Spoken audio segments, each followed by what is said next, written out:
There are dozens of pro-liberty folks running for New Hampshire State House this year. Folks like Albert Abramson from Seabrook are working hard to restore the New Hampshire advantage and keep this the freest state in the nation. If you live or work anywhere in the southern seacoast, you can contact Abramson's campaign at abramson.albert@gmail.com. Stake a sign in your yard or place a bumper sticker on your car today.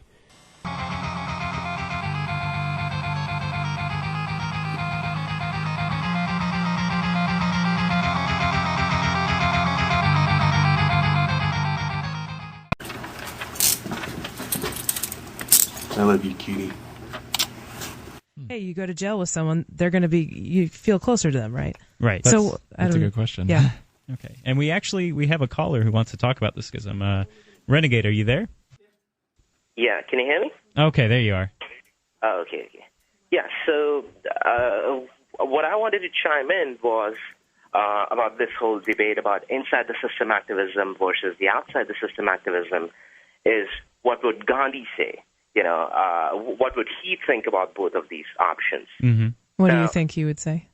I mean, I've actually read his stuff, and he's written a huge amount of stuff about this issue. And essentially, what his biggest conclusion was that you cannot use wrong means to achieve right ends. I am thankful that I got this opportunity of being surrounded by these happy children and seeing the homes of the poor.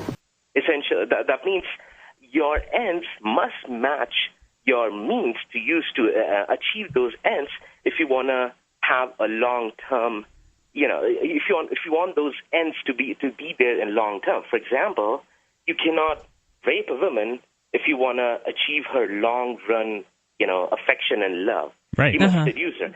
Right. If you want to possess a watch, this is an actual example from Gandhi. That if you want to have a watch in your possession for long run, you must acquire it rightfully. That means everyone must acknowledge that you own it rightfully, rather than if you stole it from someone. So what his point was, and he got he used to believe in both these things. We want to achieve independence, so whichever way works is good. But then he got massively burned by the inside the system activism.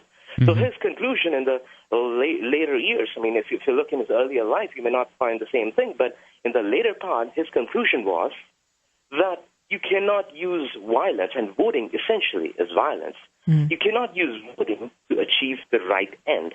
If they give you an option to vote for yes or no, or, you know, right or wrong, or truth or lies, or, you know, liberty versus tyranny, do not vote, because the moment you take part in that option, the moment you try to take an option, you lose, because you try to use a violent means to achieve a non-violent end. Yeah, and that's I can totally that's understand what I want to say. Because the biggest the biggest argument in this case is that if you vote yes this time, there's always going to be a next round, and then there's always going to be a next round. Until you eliminate the whole process of voting, you're not going to get peace and liberty in long run. Right, yeah, and often voting can be a false choice too. You know, you get exactly. Yeah, voting for the lesser of two evils. Yeah.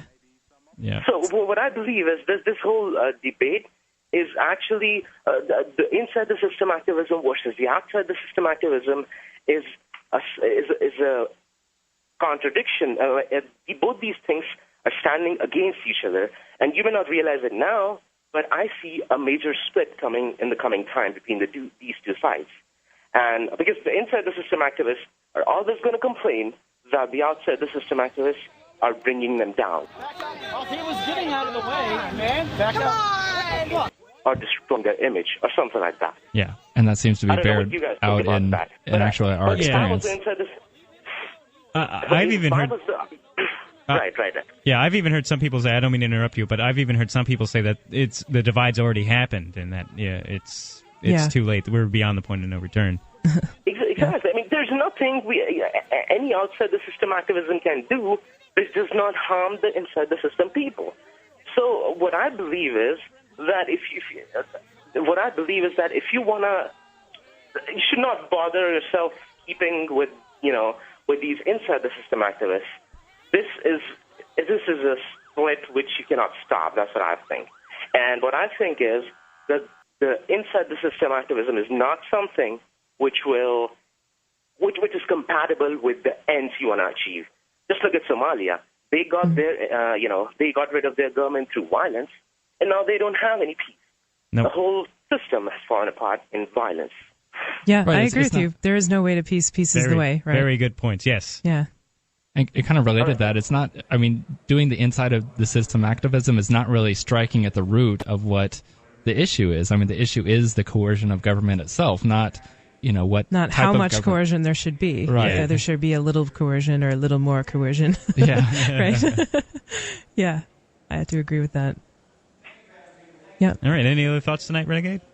No, that's good. All right, well, thanks for your call. Thank you. Very informative, some good information in that, I feel. Yeah, definitely. I definitely liked what he was saying about the ends have to be, the means have to be compatible with the ends. Yes. Yeah. The means are the ends.